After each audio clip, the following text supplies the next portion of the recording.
Artist C. Klaus Winkler. I'm talking about my art. This is another cardboard piece. It's just a piece of cardboard, I guess. I was foraging this from a local discounter, a few hundred meters from the studio here, around 2000. I don't know, for 2014, 15-ish. I painted it from two sides.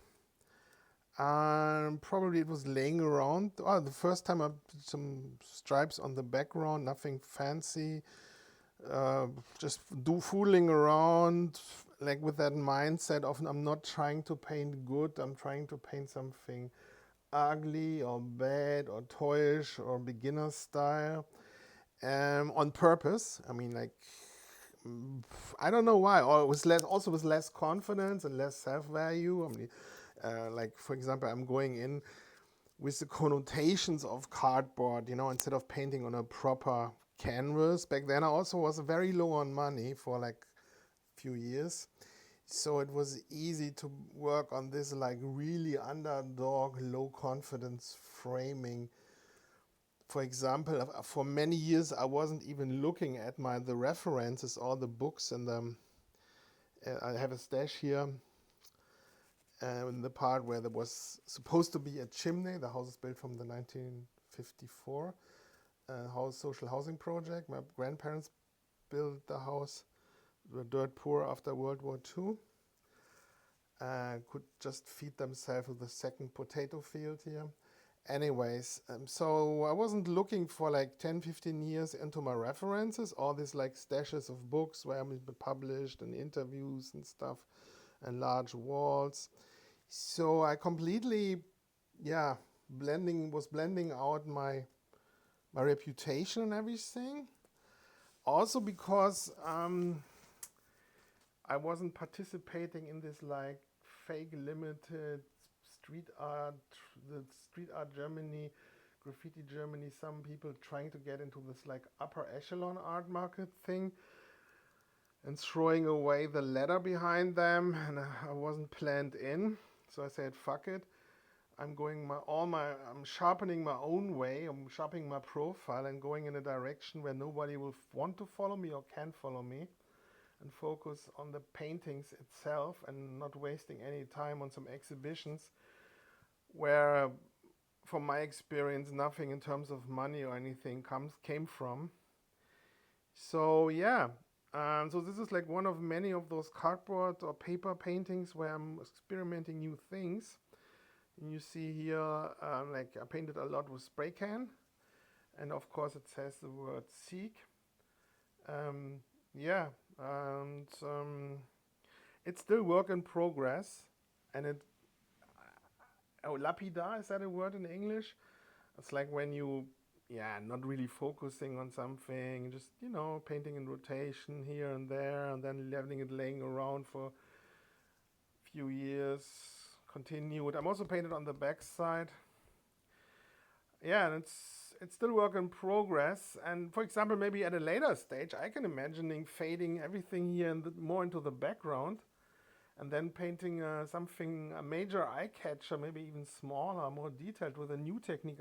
At this moment, I'm not having or didn't even worked out or painted in the foreground, and transforming this into a masterpiece, and then using this like loose, non-super detailed background piece, as part of a flow, instead of painting everything in one row, Maybe this technique comes from having less confidence, because I see like other master artists where they more painting representational, and naturalistic, so they naturally go with how they paint. Not natural, but they go into a certain direction, and then every painting can look different. While I'm flowing through my way of painting, and that can be then that everything looks the same. So I'm trying to trick myself into having variants in my painting, so different nuances. So here it's like how I would paint like a large wall, painting from dark to light, then doing details, light effects, maybe doing it again a little bit dark elements, then a little bit lighter, seeing if it's nuanced. And here that everything is like glossy white. So at a later stage, I probably will, yeah, shade a little bit some of the white parts, so it's I can focus the direction on where it is, how gloomy it is. I wasn't doing any light effects probably on this piece for a long time. Because I thought I can come up with something more sophisticated, but then I was like, fuck it. But then later, in a later stage, I can go in and say, oh, let's do more sophisticated and take away a little bit more of all these white elements. And then I go, it's like painting this direction, that direction. In the end, when every work step is kind of like visible in the painting, it creates a painterly sophistication. And then I did something good with the piece, and it's visible. The quality and the time is visible. So, this is like the small a, small e, the s, the k. The K looks always like a shortened German Wehrmachtseagle, or like the Bundesadler, like we have in Germany contemporary in the BRD, the governmental gulag structure the Allies gave us after World War II to harvest the people here. That has like shortened wings. So, but this comes from like painting with lots of people out at the wall, and then everybody must have equal space, and it was always like a compromise when painting on walls with lots of people. Everybody has to paint smaller, and then the quality of the paintings go low, and so I think at the from I don't know when it started, 2006-7. Or 2005, I started to prefer to paint then alone larger, or even earlier, because there's also publications from pieces here where I was painting alone and large because it's more fun, but also more work. Here I painted a little bit with airbrush and mixed it with spray can.